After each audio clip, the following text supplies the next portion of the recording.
요엘 3장은 하나님의 심판에 관한 말씀으로서 열국에 대한 심판을 말씀하고 있습니다. 오늘 본문은 이렇게 시작하죠. 너희는 모든 민족에게 이렇게 널리 선포할지어다. 너희는 전쟁을 준비하고 용사를 격려하고 병사로 다 가까이 나와서 올라오게 할지어다. 마치 하나님께서 모든 민족을 격려하고 위로하는 말씀으로 여겨집니다. 하지만 사실은 정반대의 말씀입니다. 너희는 전쟁을 준비하고 용사를 격려하라. 이 말은 그들에게 힘을 북돋아 주어서 잘 싸우라고 하시는 말씀이 아니라 하나님의 심판을 받으러 올라오라는 말입니다. 너희는 보습을 쳐서 칼을 만들지어다. 낫을 쳐서 창을 만들지어다. 약한 자도 이르기를 나는 강하다 할지어다. 사면의 민족들아 너희는 속히 와서 모일지어다.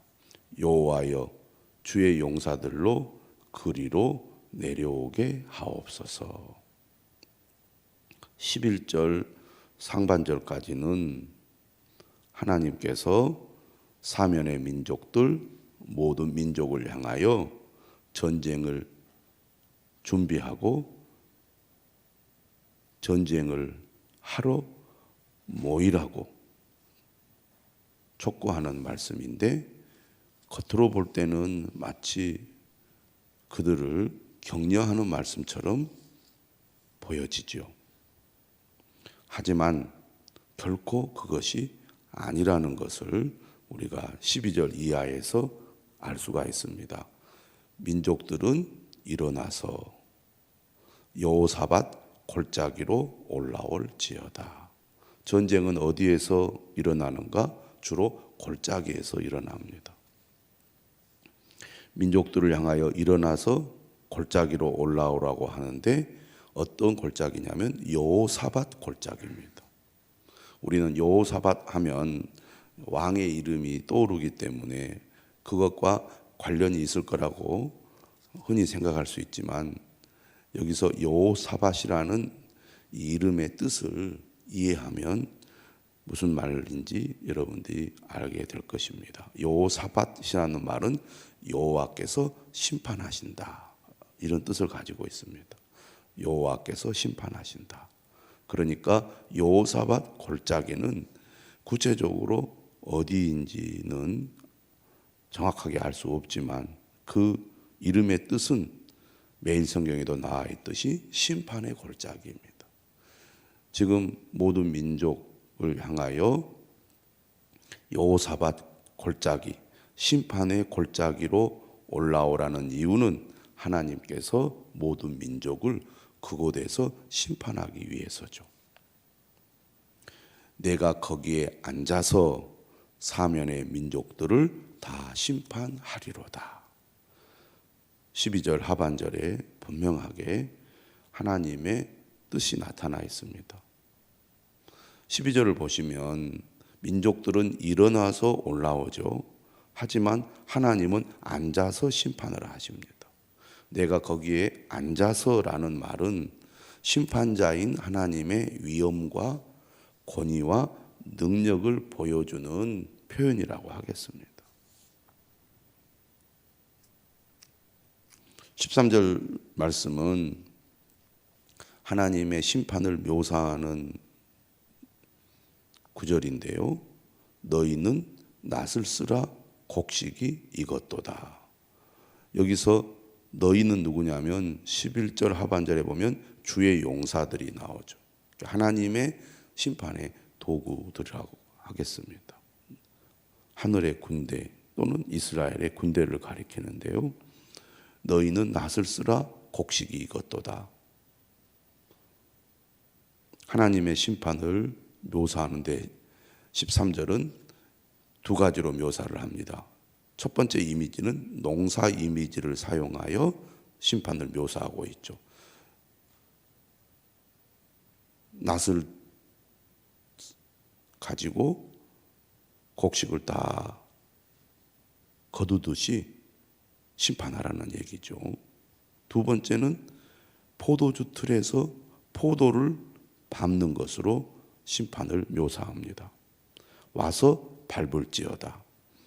포도주 틀이 가득히 차고 포도주 독이 넘치니 그들의 악이 크미로다. 가득히 차고 넘쳤다는 것은 더 이상 미룰 수 없다는 말이고 심판의 때가 드디어 이르렀다는 말입니다. 13절 말씀을 통하여 하나님께서 모든 민족을 심판할 때가 이르렀고 그 심판은 마치 수확 때 곡식을 추수하듯이 포도주 틀에서 포도를 밟듯이 심판을 하실 거라는 말입니다. 그래서 14절에 말하죠. 사람이 많음이요 심판의 골짜기에 사람이 많음이요 심판의 골짜기에 여호와의 날이 가까움이로다. 많은 사람들이 하나님의 심판을 받게 될 거라는 겁니다. 여호와의 날은 심판의 날이죠. 14절은 심판을 기다리는 군중이 매우 많음을 말해주고 있습니다.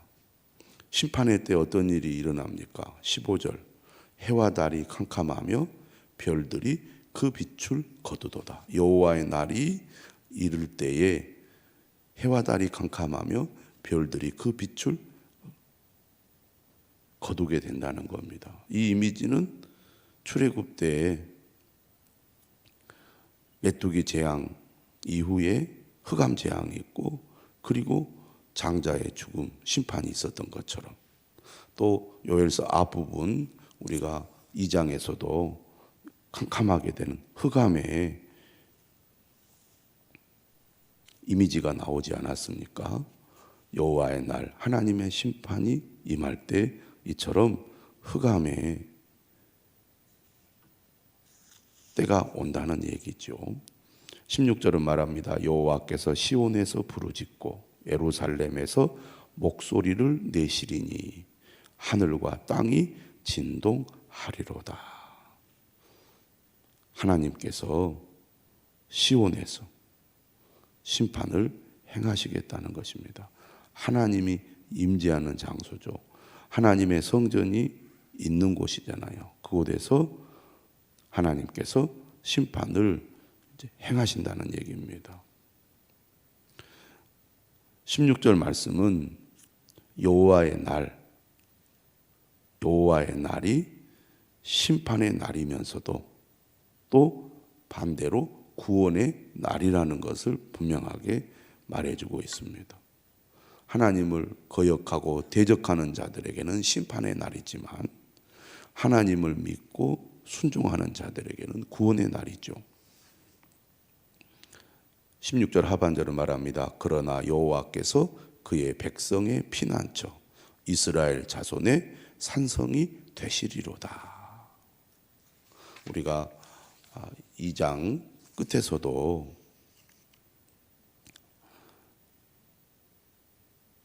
하나님의 심판에 대한 말씀이 나오잖아요. 그러나 누구든지 여호와의 이름을 부르는 자는 구원을 얻는다고 말씀하신 것처럼 오늘 본문에서도 그의 백성의 피난처 이스라엘 자손의 산성이 되신 여호와께서 심판의 날에 그의 백성들을 구원하실 거라는 겁니다. 17절은 말합니다. 그런즉 너희가 나는 내 성산 시온에 사는 너희 하나님 여호와인 줄 알 것이라.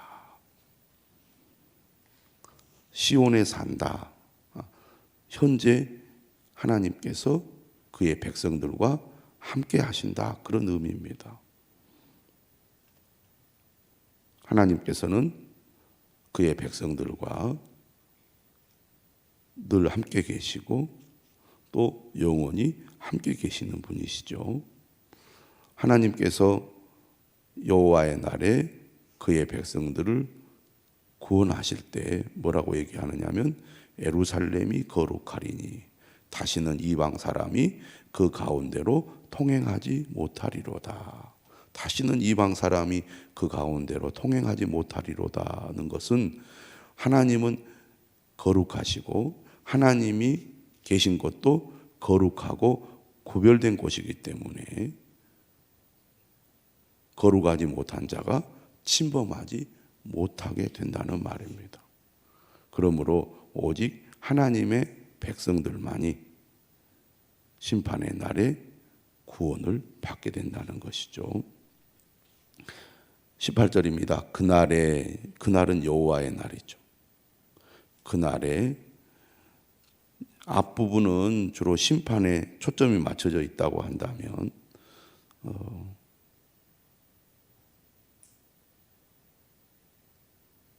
18절은 또 하나님의 이제 구원에 초점을 맞추고 있는데 이렇게 말합니다. 산들이 단 포도주를 떨어뜨릴 것이며 작은 산들이 젖을 흘릴 것이며 유다 모든 시내가 물을 흘릴 것이며 마치 젖과 꿀이 흐르는 땅을 생각나게 하는 표현입니다. 하나님께서 약속하신 가나안 땅은 젖과 꿀이 흐르는 땅이라고 하나님 말씀하지 않으셨습니까? 젖이 난다는 것은 그곳에 풍성한 꼴이 있어서 짐승들이 많이 있다는 것을 의미하고 꿀이 있다는 것은 그만큼 꽃이 많이 피어서 곡식이 잘 자란 기름진 땅이라는 것을 의미합니다. 이처럼 젖과 꿀이 흐르는 땅이 될 것이다 이렇게 말씀하면서 뭐라고 그 다음에 얘기를 하느냐면 이것이 어디로부터 나와서 땅을 기름지게 하느냐, 바로 여호와의 성전에서 샘이 흘러나와서 시딤 골짜기에 대리라. 시딤 골짜기도 정확한 위치를 알 수 없지만 예루살렘 인근에서 가장 건조하고 그리고 척박한 곳까지 흘러간다는 것을 의미합니다. 그러므로 지금 18절의 말씀은 무엇을 말해주고 있습니까? 여기서 지금 하나님의 백성들이 누리는 이 풍요와 기쁨은 사실 영적인 풍요와 기쁨이라고 말할 수가 있겠고요. 이 물의 근원이 바로 여호와의 성전에서 시작된다는 얘기잖아요. 그것은 곧 생명과 풍요가 하나님으로부터 온다는 뜻입니다. 생명과 풍요는 하나님으로부터 온다. 이것이 요엘서의 핵심 메시지라고 하겠습니다. 결국 재앙은 하나님과의 관계가 멀어지는 데서 오고 재앙이 제거되고 다시 회복되는 것도 하나님과의 관계가 회복됨으로써 오는 것이라고 요엘서는 말하고 있지 않습니까? 오늘 마지막 부분에서도 생명과 풍요는 하나님으로부터 온다. 이스라엘 땅이 황폐하게 된 것은 여호와를 버렸기 때문이고, 그러므로 다시 하나님께서 돌아오라고 말씀하신 것처럼 다른 길은 없다는 얘기입니다. 하나님과의 관계가 회복되는 것, 그것이 열쇠고 하나님을 가까이 하는 것이 그들이 진정으로 구원과 회복을 누리는 길이라는 것이죠. 19절입니다. 그러나 애굽은 황무지가 되겠고 에돔은 황무한 들이 되리니. 18절에 이스라엘 자손과 예루살렘, 그리고 19절에 애굽과 에돔이 대조가 됩니다. 유다와 예루살렘의 미래 상태와 애굽과 에돔의 미래의 상태를 대조하고 있는데, 유다와 예루살렘의 미래는 풍요로운 미래라고 한다면 애굽과 에돔은 황폐한 미래를 그려주고 있습니다. 여기서 애굽과 에돔은 열방을 대표한다고 하겠죠. 그들이 황폐하게 된 것은 곧 이방 신들의 패배를 의미한다고 하겠습니다. 하나님을 믿고 섬기는 자들에게는 구원과 풍요가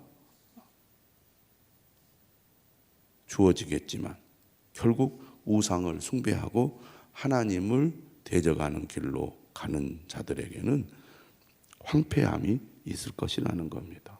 애굽은 황무지가 되겠고 에돔은 황무한 들이 되리니. 왜 그렇습니까?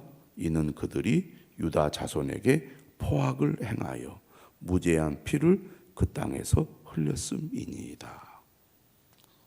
유다 자손에게 포악을 행하였기 때문에, 무죄한 피를 그 땅에서 흘렸기 때문에 하나님께서 애굽과 에돔을 황무지가 되게 하겠다는 것입니다.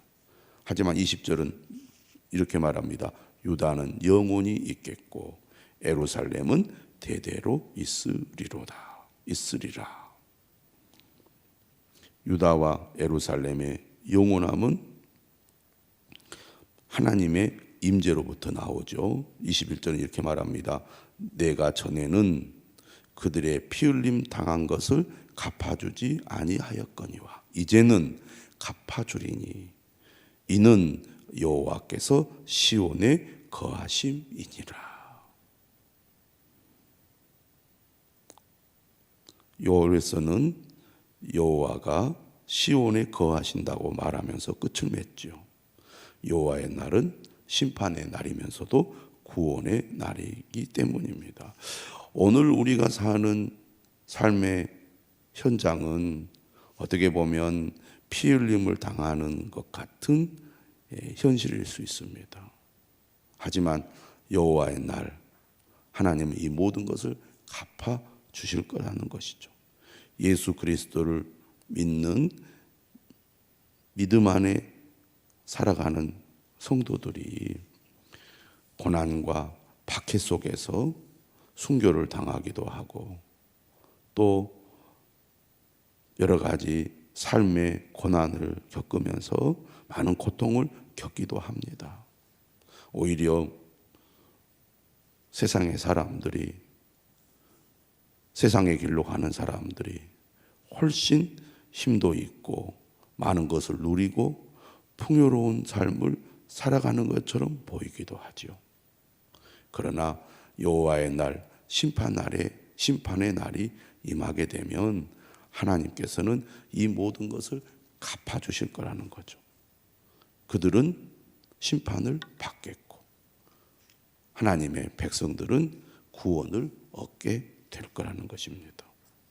그러므로 우리는 오늘 말씀을 통하여 하나님께서 이루실 구원을 바라보며 믿음 안에서 하나님을 가까이 하고 소망 가운데 하나님을 더욱 의지해야 될 줄로 믿습니다. 오늘 하루도 하나님이 우리와 함께 하시고 또 우리와 동행하시며 우리에게 은혜를 주시기를 주님의 이름으로 축원합니다.